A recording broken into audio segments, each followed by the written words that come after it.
nuevamente. Agradecerle al Señor porque Él está con nosotros. Amén. Dice. Él, como decía, nos alienta cada día. Y hoy estamos alabando y bendiciendo su nombre en este día. Quiero invitarle, hermano, a que abramos nuestras Biblias en el libro del profeta Nahum, en el capítulo 1, versículo 15. Vamos a leer este versículo y junto con Tamara vamos a estar en esta mañana compartiendo la palabra del Señor.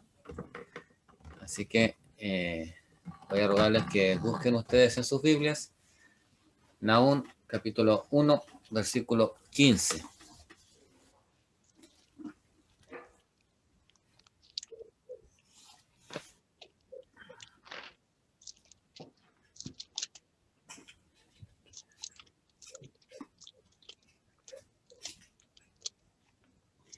He aquí sobre los montes los pies del que trae buenas nuevas, del que anuncia la paz. Celebra, oh Judá, tus fiestas, cumple tus votos, porque nunca más volverá a pasar por ti el malvado. Pereció del todo. Amén. Quiero invitarle a que inclinemos nuestros rostros un momento y tengamos un tiempo de oración nuevamente.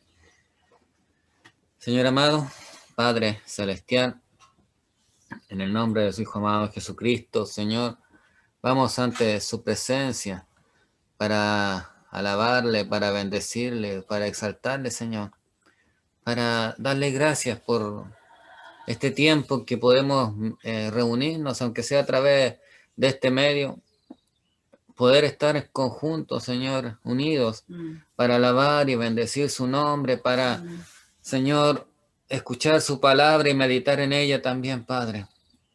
Que su Espíritu Santo sea obrando, Señor, en cada una de nuestras vidas. Prepare nuestros corazones para oír su palabra. Prepare nuestras vidas, Señor, para poder escuchar su voz a través de ella. Y bendíganos. Bendíganos, Padre. Diríjanos, Señor, por misericordia. Usted sea bendiciendo mi vida, la vida de Tamara. Ayúdenos, Señor, a poder transmitir este mensaje. A transmitir, Señor, esta su palabra. Gracias le damos, bendito Señor. En el nombre de su Hijo amado Jesucristo. Amén. Más o menos en el año 612 antes de Cristo, el profeta Nahum es enviado por el Señor para entregar esta palabra.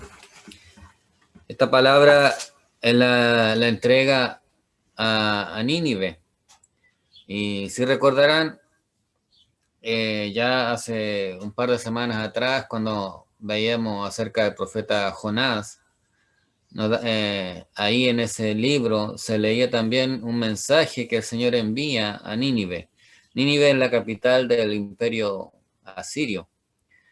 Y el mensaje de Jonás era de destrucción, pero ese mensaje provocó arrepentimiento en Nínive, y el Señor le permitió a Nínive poder arrepentirse, poder humillarse delante de Dios, reconocerle a Él, y fueron perdonados en ese momento del mensaje o del juicio que Dios, o del castigo que Dios iba a mandar sobre ellos. Y de hecho por esa razón fue que Jonás se molestó tanto, porque no se cumplió lo que Dios le había enviado a decir. Pero años después, esas generaciones quizás murieron y volvieron otras generaciones, y el imperio volvió a ser el imperio que era antes, y volvió a ser un imperio idólatra, un imperio rebelde contra Dios y contra la verdad, la justicia, un imperio orgulloso, un imperio que se consideraba único, poderoso e invencible. Entonces, y agregarle eso también, que era un imperio cruel. Y volvieron a actuar de esa manera. Entonces el profeta Nahum es enviado por el Señor para predicarle a este imperio en este tiempo, en tiempo en donde ellos se consideraban que todavía eran fuertes y poderosos, pero el Señor ya había determinado que ellos iban a desaparecer, iban a ser derrotados y el profeta Nahum o el libro del profeta Nahum, básicamente el tema central es del juicio de Dios sobre Nínive o sobre Asiria, pero también nos habla del juicio de Dios sobre la maldad, sobre la rebeldía, sobre la desobediencia de la humanidad hacia Él como el único Dios verdadero. Y en medio de este libro hay dos versículos que son como dos lunares, que es el versículo 7 del capítulo 1 y el versículo 15 del capítulo 1 también. En el 7 es un versículo que ya hemos mencionado en anteriores oportunidades. Dice, Jehová es bueno, fortalece en el día de la angustia y conoce a los que en él confían. En el versículo 15, el Señor le habla a Judá y en este versículo él les dice, he aquí, sobre los montes los pies del que trae buenas nuevas, del que anuncia la paz. Celebra, oh Judá, tus fiestas, cumple tus votos, porque nunca más volverá a pasar por ti el malvado. Pereció del todo.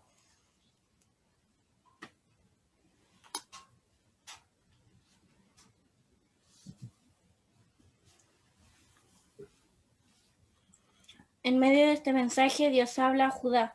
En este versículo, Dios les dice que ellos experimentaran la paz. Y hay tres preguntas que quiero compartir. La primera es, ¿por qué Dios le promete paz y libertad a Judá? La segunda es, ¿por qué llegó la promesa a ellos? Y la tercera, ¿por qué ellos creían en esa promesa?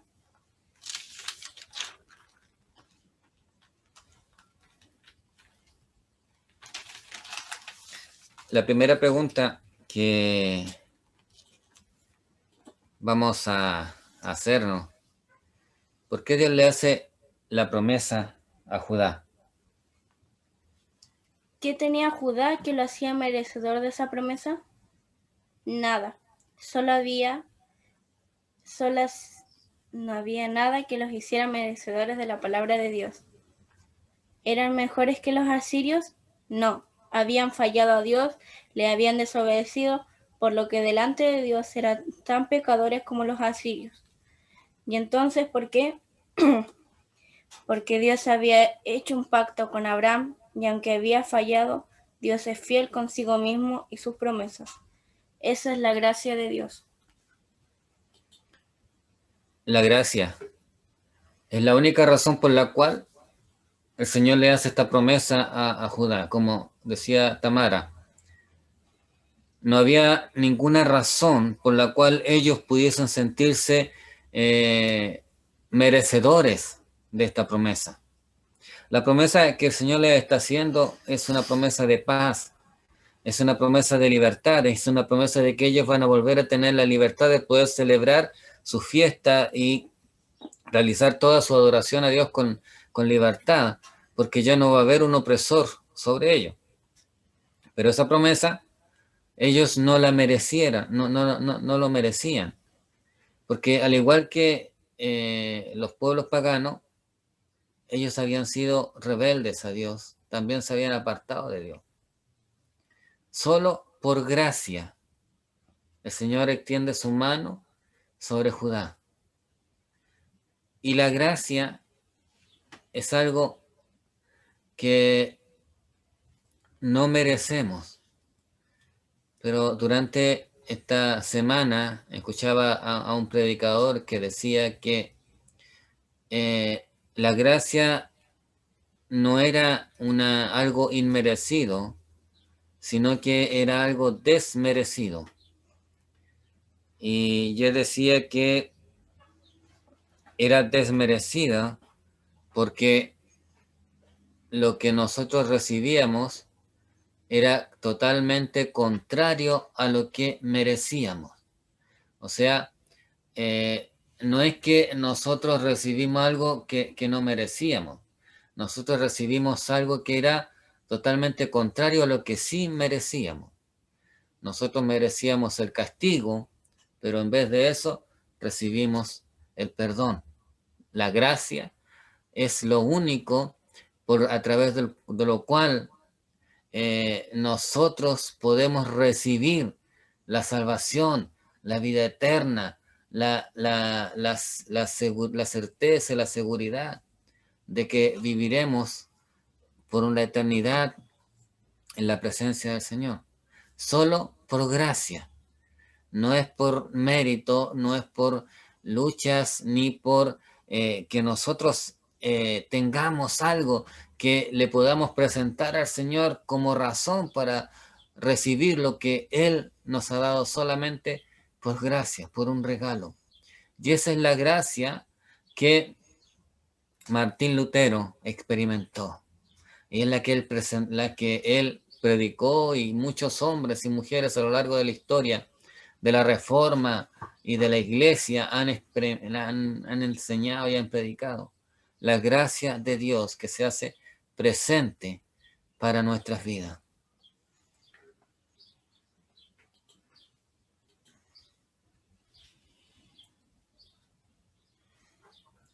La segunda pregunta es ¿cómo llega la promesa a ellos? Ellos estaban oprimidos, desanimados y temerosos. La promesa de Dios vino a alentar sus vidas y la palabra de Dios trajo un refresco y una esperanza. La palabra de Dios alienta y fortalece siempre. La promesa llega a ellos a través de la voz de Nahum, a través de los labios de Nahum. La palabra de Dios, por la palabra de Dios, Judá recibió esta promesa. Y eso nos lleva a meditar en el hecho de que en ese tiempo estaba escrito el Pentateuco, algunos escritos del Antiguo Testamento, pero los profetas estaban todavía incompletos. Por lo tanto, no había mucha escritura a lo cual ellos pudiesen acudir. Pero el Señor usa a los profetas para que entreguen un mensaje de parte de Dios a la vida, tanto del pueblo de Judá como de las diferentes naciones a las cuales Dios les habló a través de sus profetas. Ellos eran la palabra de Dios que se transmitía a la vida de aquellos que lo escuchaban. Hoy nosotros tenemos la palabra escrita, la palabra de verdad, la palabra que habla a nuestras vidas y nos dice y nos enseña las promesas de Dios, los mandatos de Dios, cómo nos guía Dios a través de ella también. Las promesas de Dios llegan a nuestras vidas y toda su revelación llega a nuestras vidas a través de la palabra.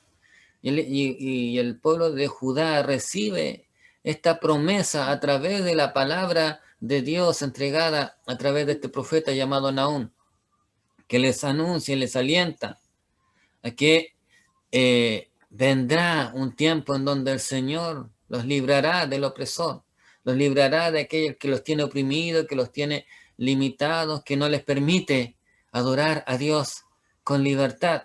En ese tiempo fue Asiria, tiempo después fue Babilonia y después los medo-persas y así, después llega Roma y así a lo largo de la historia han habido diferentes ejércitos, diferentes imperios o gobiernos que han tratado de oprimir o de limitar la adoración al Señor.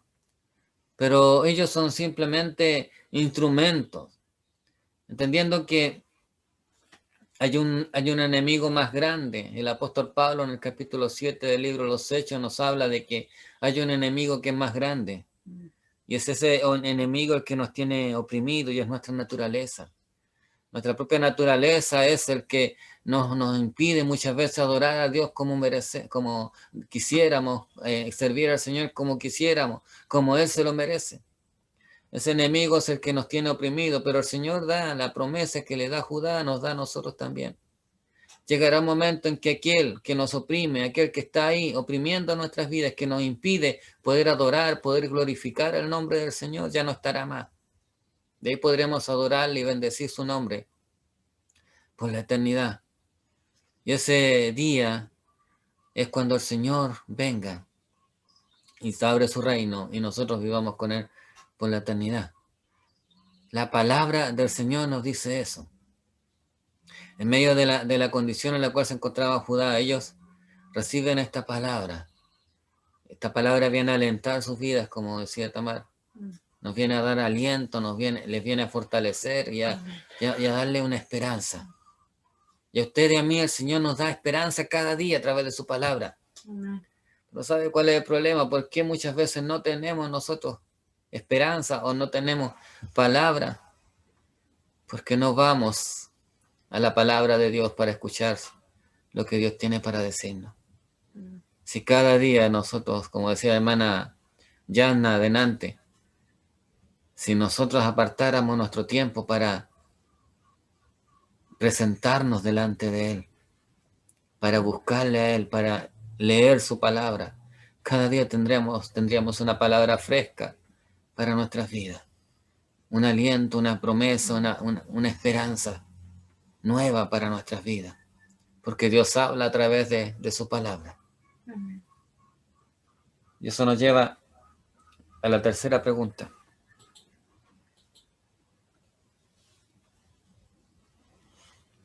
¿Por qué ellos creían esa promesa? Dadas las circunstancias, ellos podían dudar de esa promesa, pero creyeron en Dios porque sabían que Dios no falla. ¿Pero por qué creyeron? La única razón es por la fe. Por fe. Como decía Tamara, ellos estaban en un tiempo de opresión. El enemigo era grande, despiadado. No era un enemigo fácil de vencer. Era un enemigo que se había extendido, se había enorgullecido, envanecido, y se consideraban invencibles, dueños del mundo. Y ellos hacían lo que querían, nadie los podía detener. Su crueldad mostraba que ellos se sentían poderosos. Entonces, en medio de eso, Judá recibe la promesa y perfectamente pudieron haber dudado de esa palabra, de esa promesa, por las circunstancias en las cuales estaban. Pudieron haber dudado de que eso se fuera a cumplir. Como hoy en día podemos nosotros dudar muchas veces de que el Señor va a venir, de que va a haber una segunda venida, de que va a haber un arrebatamiento, de que muchas de las promesas que han sido entregadas por Dios, quizás si nosotros fuéramos y lo miráramos desde la perspectiva humana, si no el Espíritu Santo no estuviera en nosotros, al igual que muchas personas dudaríamos de que eso sea verdad. Al igual que el pueblo de Judá pudo haber dudado también de esa promesa que el Señor enviaba a través de Nahum. Pero creyeron. ¿Y creyeron por qué? Porque el Señor había puesto la fe en sus vidas, como la ha puesto en usted y en cada uno de nosotros. La fe es lo que nos lleva a creer lo que Dios ha dicho, a creer que eso es verdad. La fe, dice el escritor de Hebreos en el capítulo 11, versículo 1, es la certeza de lo que se espera y la convicción de lo que no se ve. Y para dejarlo más claro, el escritor dice que sin fe es imposible agradar a Dios. Y él después menciona una lista de hombres y mujeres que dieron testimonio de la fe que Dios había puesto en sus corazones. La fe es la certeza de lo que se espera, pero no se está refiriendo a lo que yo espero, algún deseo especial mío, alguna necesidad que yo tenga, sino es la certeza de lo que se espera, en el sentido de que es Dios el que ha entregado una promesa y yo espero esa promesa, pero yo no la espero para ver si se va a cumplir. Yo tengo la certeza de que eso se va a cumplir porque Dios lo ha dicho, porque mi confianza en Dios, mi fe en Dios es tan grande, lo que Dios ha puesto en mi corazón es tan grande, que yo no dudo de que si Dios ha dicho que Él un día vendrá a buscar a su iglesia, Él lo va a hacer. Y que eso ya puedo considerarlo como hecho, eso no va a cambiar, nadie va a cambiar esa promesa. Que si el Señor ha dicho que un día reinaremos con Él por la eternidad, eso se va a cumplir porque es así.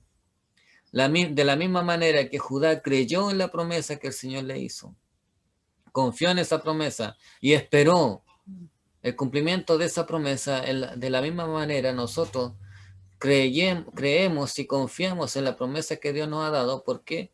Porque Dios ha puesto su fe en cada uno de nosotros. Solo por gracia, solo por la Escritura y solo por la fe. Tres cosas que son importantes. Hay muchas otras cosas que pudiésemos mencionar. Pero estas tres cosas nos ayudan en nuestra vida espiritual a entender que la gracia no es algo como un simple regalo. La gracia es el regalo que Dios nos ha hecho. Que nosotros podremos ser misericordiosos, pero nunca podremos tener gracia contra otras personas. Podremos mostrar la misericordia de Dios, pero la gracia, solo Dios puede tener gracia hacia nosotros. Solo Él puede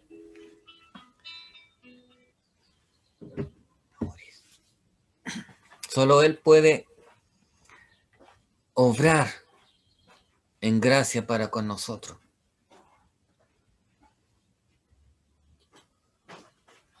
Porque la gracia del Señor es algo que es contrario a lo que nosotros merecíamos. El profeta Isaías dice que el Señor quiso quebrantarlo. Que Dios quiso quebrantarlo. Que el castigo de nuestra paz fue sobre Él. Que por su llaga fuimos nosotros curados. La gracia de Dios es lo que nos hace a nosotros tener que reconocer que solo por misericordia de Dios nosotros somos sus hijos. No es que nosotros vayamos a ganarnos, ni aún después de haber conocido al Señor, ni antes. La salvación no la podemos ganar jamás. Ni siquiera podríamos haber pagado el precio por nuestros pecados. En toda la eternidad nunca podríamos nosotros pagar ese precio. La gracia de Dios es algo que Dios nos entrega, porque no mereciéndolo y mereciendo el castigo, nosotros hemos recibido el perdón. Y esa conciencia nos ayuda a tener claro de que nuestra vida cristiana es un regalo, cada día es un regalo. Las cosas buenas y las cosas malas son un regalo. No podemos reclamar por lo malo porque merecíamos algo peor. Y las cosas buenas las recibimos solo porque el Señor tiene misericordia. Porque nada de lo que hayamos hecho, de lo que hagamos, nos hace merecedor de algo bueno. La gracia es lo que hoy, o hace, perdón, que hoy podamos sentarnos delante de su presencia. Así que vamos a reconocer siempre que solo por su gracia nosotros estamos acá. Y que la única manera en que yo pueda glorificar y exaltar el nombre del Señor y conocer su voluntad para mi vida es a través de su palabra. Que es importante que la palabra del Señor hable cada día en nuestras vidas. Y esa palabra va a tener valor y va a ser real en nuestras vidas en la medida en que la fe, el Señor, Dios haya puesto su fe en cada uno de nosotros. Nosotros creemos lo que la Biblia dice, la palabra dice por fe. El hombre no puede creer en la palabra de Dios porque no tiene fe. No tiene fe en la fe de Dios en su vida. Hoy nosotros estamos acá para alabar y bendecir su nombre. Decía el texto que leía la hermana Esther hace un momento atrás en 1 de Pedro capítulo 2 versículos 9 y 10 dice que nosotros somos un pueblo escogido, un real sacerdocio, una nación santa. Somos un pueblo adquirido por Dios para que anunciemos las virtudes de aquel que nos llamó de las tinieblas a su luz admirable.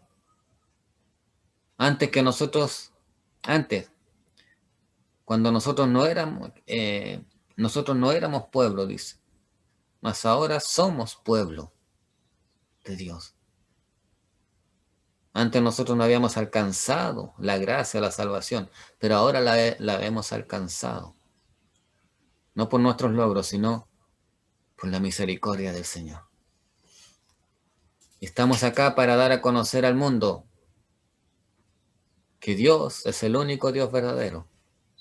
Y que por su gracia, por su amor y su bondad, nosotros estamos acá para alabar y bendecir su nombre. Que el Señor ponga de esa gracia, de esa presencia en nuestras vidas cada día, de esa fe, para no olvidarnos que las promesas del Señor se van a cumplir, ya sea lo bueno como lo que no es tan bueno. La palabra del Señor se va a cumplir. El Señor mismo dijo, el cielo y la tierra pasará, pero mi palabra nunca pasará.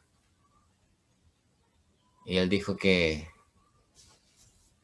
nada va a acabar hasta que no se haya cumplido, hasta lo más mínimo de su palabra.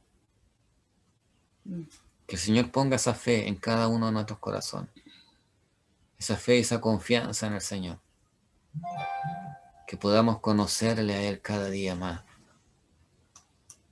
y que no nos olvidemos que es por su gracia, por su misericordia, por su bondad que estamos acá. Que el Señor bendiga sus vidas, hermanos, hermanas, bendiga nuestras vidas, que el Señor nos ayude. Quiero que podamos inclinar nuestros rostros un momento y elevar una oración al Señor. Que podamos tener un tiempo de oración. Y voy a dejar a Tamara para que esté orando por la palabra del Señor. Padre amado Señor, primeramente te quiero dar gracias, Señor, por este día, por todo lo que hemos podido hacer, Señor, hasta ahora. Te doy gracias, Señor, por la palabra que se ha entregado, Señor, que pueda llegar a nuestros corazones y que, Señor, pueda quedarse plasmada, Señor. Te doy gracias, Señor, porque los hermanos se dieron un tiempo para estar aquí. Y te doy gracias, Señor, por todo lo que nos has dado. Gracias, Señor. Amén. Amén. Que el Señor les bendiga, hermanos, que tengan una excelente semana.